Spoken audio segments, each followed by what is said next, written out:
Bismillahirrahmanirrahim. This is the fourth lecture of plant stress physiology, plant resistance against water deficit stress. Water deficit is the environmental factor. Primary effects: water potential reduction, cellular dehydration, hydraulic resistance. Secondary effects are reduced cell leaf expansion, reduced cellular and metabolic activities, stomatocytosis, photosynthetic inhibition, altered carbon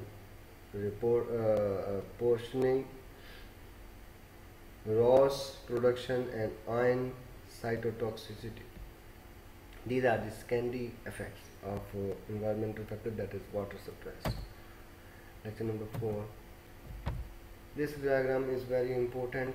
When there is drought stress या water deficit stress, तो सबसे पहले उसमें morphological response, reduce leaf area and stem length, reduce water potential, decrease in stomatal conductance, decline in net photosynthesis, reduce growth rate, loss of turgor and osmotic adjustment.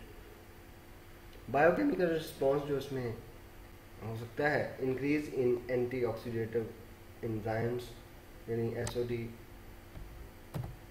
and catalase, peroxidase, superoxide dismutase. These enzymes, ये enzyme जो होते हैं काफ़ी helpful होते हैं tolerance में, इनकी production की जाती है. Transient decrease in photochemical efficiency, reduce ROS accumulation, decrease efficiency of visco accumulation of stress, metabolic production, proline and polyamine, इनकी जो है accumulation जो है वो स्ट्रेस में ज़्यादा की जाती है. अगर स्ट्रेस में ये सारी सूरत हाल जो है वो बनाई जाएँ, प्लांट्स जो है वो काफ़ी हद तक टॉलरेट कर सकता है.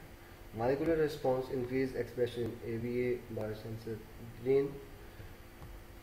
इनकी इंक्रीज एक्सप्रेशन इसलिए है कि अगर ABA प्रोड्यूस होता है तो स्टोमेटोक्लोज होता है. स्टोमेटोक्लोज होने से काफ़ी हद तक टॉलरेंस, काफ़ी हद तक पौधा अपने आप को मेंटेन कर सकता है. सेंसर ऑफ स्पेसिफिक प्रोटीन्स, लिया प्रोटीन्स, स्ट्रेस रिस्पॉन्सिव. ये लिया प्रोटीन जो होती हैं ये भी बड़ी इंपॉर्टेंट होती हैं, इसके बारे में हम आज अपने लेक्चर में डिस्कस भी करेंगे. लेट एम्ब्रियोजेनेसिस अबंडेंस प्रोटीन्स इनको कहा जाता है. स्ट्रेस रिस्पॉन्सिव जीन एक्सप्रेशन यानी DREBs and others are also important. This is the summary of overall water stress tolerance by the plant. Factors that increase plant resistance to water flow during drought. Several factors may contribute to the increased plant resistance to water flow during drying. As plant cell lose water, they shrink. यानी पानी में जैसे ही कमी आती है तो overall जो water pressure होता है उसमें कमी आती है, और प्लांट होता है वो सेल श्रिंक और overall organ shrink. When root shrink, the root surface can move away from the soil particles that hold the water and the delicate root hairs may be damaged. Root hairs में वैसे भी बहुत ज़्यादा कमी आती है. When there is stress in the soil, water stress in the soil, तो root की ग्रोथ जो होती है वो कम होती है. ओवरऑल मास में जो है वो कमी ही होती है, बिकॉज रूट उस तरफ ग्रो होगी सॉइल में जिधर पानी उसको अवेलेबल हो सकता होगा थोड़ा बहुत. The outer layer of root apex यानी hypodermis often becomes more extensively covered with suberin. Suberin is a water impermeable lipid, increasing the resistance to water flow. Cavitation, cavitation gap होता है जो वेसल्स, जाइलम वेसल्स है उसमें पानी में जो होता है वो एयर बबल बन जाना, उससे कैविटेशन का नाम दिया जाता है, जो कि काफ़ी हद तक ख़तरनाक होता है अगर ये बन जाए.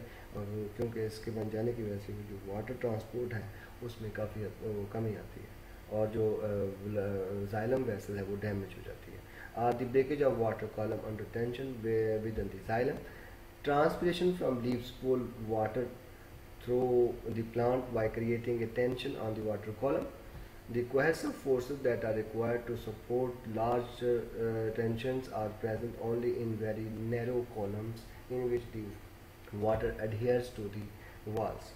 वाटर मालिक्यूल एक दूसरे के साथ कोहेसिव फोर्सेस जो कि हाइड्रोजन बॉन्डिंग है उसके साथ आपस में बाइंड है, जो टेंशन की वजह से वो जो है वो ऊपर को खींचे चले जाते हैं, और ये टेंशन जो है वो प्रोड्यूस करती है ट्रांसपिरेशन पुल. और जो नैरो कॉलम्स होते हैं उनमें ये टेंशन ज़्यादा होता है. और सबसे पहले कैविटेशन जिनमें प्रोड्यूस होती है, जिनका जो है वो डायमीटर, जिन जाइलम वेसल का डायमीटर ज़्यादा होता है उनमें होती है। तो जाइलम वेसल्स के साथ वाटर की जो अटैचमेंट है एडहेशन फोर्सेस उसको कहा जाता है, और अगर ये नैरो होंगी तो cohesive forces and adhesive forces strongly important for the movement of water under tension. लेकिन अगर इनका डायमीटर ज़्यादा होगा तो इनकी ये फोर्सेस जो है वो काफ़ी हद तक जो है वो लो असरअंदाज होंगी, जिससे कैविटेशन होने का अंदेशा रहता है। Cavitation begins in most plants at a moderate water potential -1 to -2 megapascal and the largest vessel cavitate first. हमने पहले भी बात की कि जिसका डायमीटर ज़्यादा होगा वो उसमें कैविटेशन का चांस ज़्यादा है। During severe drought, large vessels cease functioning, leaving the small diameter vessel produced during the stress period to carry the transpiration stream. This shift has long-lasting consequences. Even if water becomes available, the original low-resistance pathway remains non-functional, reducing the efficiency of water flow. दोबारा भी यानी पानी जो है वो available हो जाए तो जिनमें कैविटेशन हो चुकी है वो नॉन फंक्शनल ही रहते हैं। Water deficit increases wax deposition on the leaf surface. Wax deposition की जो है डेपोजिशन वो इसलिए कि ट्रांसपीरेशन को मज़ीद रोका जा सके ताकि वाटर लॉस जो है वो कम से कम हो। A common development response to water stress is production of thicker cuticle that reduces water loss from the epidermis. Cuticular transpiration जो होती है वो क्यूटिकल से क्यूटिकल मज़ीद थिक हो जाएगी, जिससे ट्रांसपीरेशन में मज़ीद कमी आ सकती है। Waxes are deposit in response to water deficit both on the surface and within the cuticle inner layer.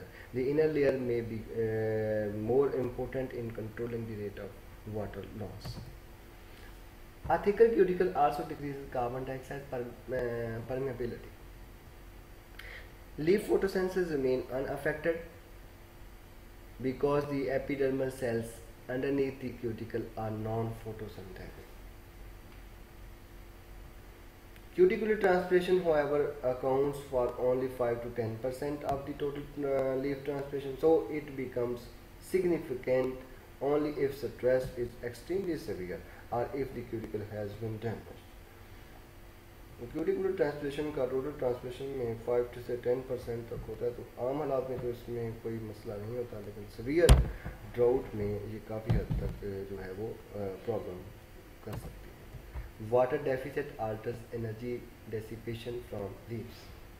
As the evaporative heat loss lowers leaf temperature, causing cooling effect to the plant.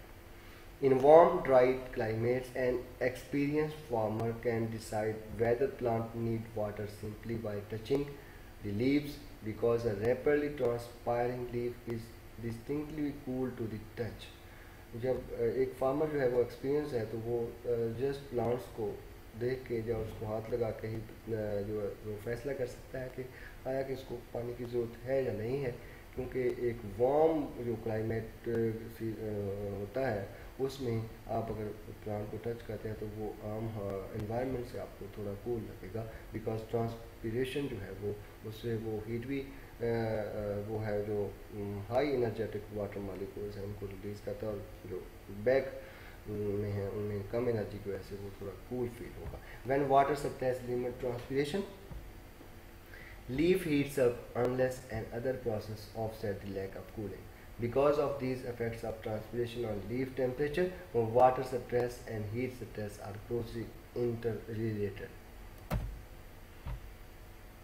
Changes in leaf size and leaf orientation. Maintaining a leaf temperature that is much lower than the air temperature requires evaporation of vast quantities of water. So adaptation that cool leaves other than evaporation, changes in leaf size and leaf orientation are very effective in conserving water. Many air zone plants have very small leaves which minimize the resistance of the boundary layer to the transfer of heat from the leaf to the air.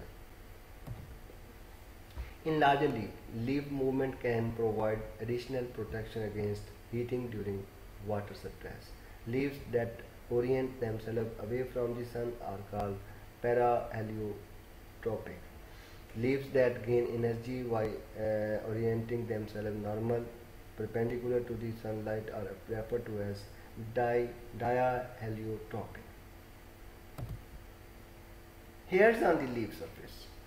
जो hair की population होती है leaf surface पे heat को dissipate करने में वो भी काफ़ी हद तक उसको बचा सकती है. Absorption of energy can also be decreased by hairs on the leaf surface or by layers of reflected wax outside the cuticle. Leaves of some plants have a grey-white appearance because densely packed hairs reflect a large amount of light. This hairiness or pubescence keeps leaves cooler by reflecting radiation. ये जो hair की population होती है ये जो है वो heat को और लाइट को डेसिपेट करते हैं उनको रिफ्लेक्ट करते हैं. What it also reflect the visible wavelength that are active in photosynthesis and thus it gives carbon assimilation. किसी हद तक फोटोसेंसिस में भी कमी ला सकते हैं. Osmotic stress induces crystallization acid metabolism in some plants. CAM plants के बारे में स्टूडेंट्स आप जानते होंगे. those plant that have crystallization acid metabolism. और ये प्लांट डेजर्ट प्लांट्स मोस्टली होते हैं जहाँ पे वाटर डेफिसिट कंडीशंस होती हैं. और ये प्लांट जो होते हैं वो आप जानते हैं कि फोटोसिंथेसिस के दो जो है वो मेन प्रोसेस हैं. Light dependent and light independent pathways. Light dependent pathway जो है वो तो डे लाइट में ही हो सकता है, यानी जो सनलाइट है is use and it is use in ATP and NADP production. और ये जो काम है वो दिन के वक्त ही हो सकता है, रात को तो हो नहीं सकता.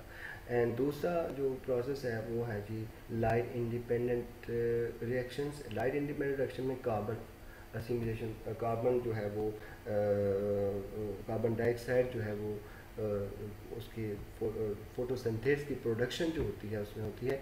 और वो जो प्रोसेस हैं वो तभी हो सकते हैं when there is enough amount of ATPs and NADPH are available. So ये जो प्रोसेस होता है कैसे कैम प्लांट्स ये डे लाइट की बजाय ये नाइट को करते हैं बिकॉज नाइट में टेम्परेचर में जो है वो डिफरेंस काफ़ी कम होने की वजह से ट्रांसपिरेशन का जो है वो काफ़ी हद तक खतरा कम होता है.